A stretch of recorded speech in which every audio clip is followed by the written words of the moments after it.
আল্লাহ তাআলা কিছুদিন পরে পরে একটা সিজন নিয়ে আসেন আমাদের জন্য। রমাদান গেল, জিলহজ মাসের ফজিলত এবং হাজ ওমরা ইত্যাদি আছে। এরপরে আবার মুহররম মাসের একটা ফজিলত। কারণ হচ্ছে যে আমরা আসলে আল্লাহ তাআলা আমাদেরকে যে জায়গায় নিয়ে পৌঁছাতে চান, জান্নাতের যে নিয়ামত দিতে চান, সেটা পাওয়ার জন্যে আসলে অনেক ইবাদত করতে হবে, অনেক কষ্ট করতে হবে, অনেক পরিশ্রম করতে হবে। দুনিয়াদারি সব ঠিকঠাক আছে, মাঝে মধ্যে একটু ইবাদত করে কোনো রকমে একেবারে ইকোনমি ওয়েতে জান্নাতে চলে যাব, এটা এত সহজ না।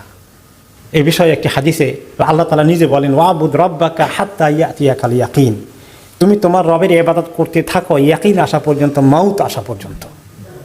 বিরতি নাই, রেস্ট নাই, তোমাকে এক নাগারে চলে যেতে হবে। হ্যাঁ, রেস্ট আছে, ঘুম আছে, ইত্যাদি আছে, কিন্তু ইবাদত থেকে বিরতি, ইবাদত অনেক করছি এখন কিছু আরাম করি, এই কয়দিন আর বাদ দিই, এটা তো হবে না।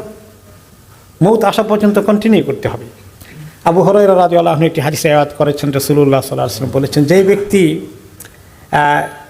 ভয়ে আছে যে উম্মত তাকে, মানে তার দুশমন তাকে আক্রমণ করবে, তাহলে সেই ব্যক্তি কি করবে? সে খুব দ্রুত সকাল সকাল ঘুম থেকে উঠে তার নিজের নিরাপত্তার ব্যবস্থা করবে। রাত্রে ঘুমিয়ে আছে, তার যদি পায় দুশমন তাকে অ্যাটাক করছে, তাহলে সে কি পুরো রাত, লম্বা রাত আরামসে ঘুমাবে? তার তো টেনশন থাকবে, কিভাবে সে এই দুশমন থেকে সে নিজেকে সেভ করবে। তো যে ব্যক্তি সকাল সকাল উঠবে, সেই ব্যক্তি তার জায়গা মতো পৌঁছে যাবে।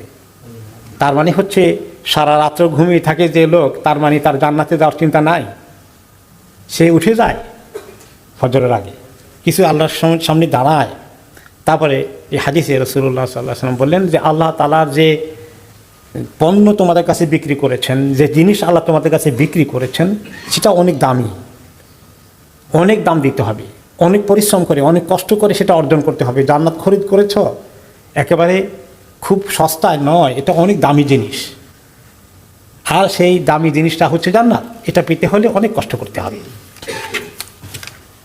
এবং এই জন্য আমরা দেখি যে সিজনের পরে সিজন আসতেছে, ইবাদতের এক এক সময় এক একটা নতুন সিজন আসে।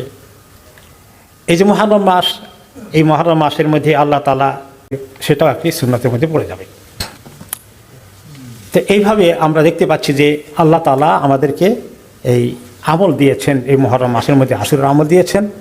আর এই ব্যাপারে আরেকটি হাদিস এসেছে যে আফদালুস সালাতি বাদাল মাকতুবা সালাতু ফি জাওফিল লাইল ওয়া আফদালুস সিয়ামি বাদা শাহরি রমাদান শাহরুল্লাহিল মুহররম। এখানে বলেছেন যে সর্বোত্তম নামাজ হচ্ছে ফরজ নামাজটা আল্লাহর কাছে, এরপরে হচ্ছে রাতের অন্ধকারে উঠে তাহাজ্জুদের নামাজ, আর রোজার মধ্যে রমাদানের পরে সর্বশ্রেষ্ঠ রোজার আমল হচ্ছে মুহররম মাসের রোজা। তা আমরা তো আলহামদুলিল্লাহ অনেকে রাখার চেষ্টা করছি।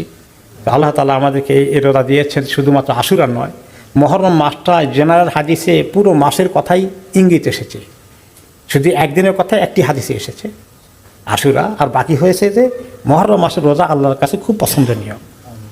তার মানে একাধিক রোজা অনেক, তার মধ্যে আমরা সুন্নত রোজাগুলোকে যদি টার্গেট করি, সোম বৃহস্পতিবার, এবং আমরা যদি এভাবে মাসে মাঝখানে যে 3 দিন আছে সেই 3 দিনকে নেই, তাহলে মোটামুটিভাবে মুহররম মাসের বেশ কিছু রোজা হয়ে যাবে। পুরো মাস রাখতে হবে রমাদানের মতো এরকম না, সুন্নত রোজাগুলোকে টার্গেট করি, তাহলে প্রায় 3 ভাগের 1 ভাগ হয়ে যাবে, বাইরের চেয়ে বেশি হতে পারে। এই আশুরার মধ্যে এটা হলো আমলের বিষয়, কিন্তু আশুরার একটা ইতিহাস আছে।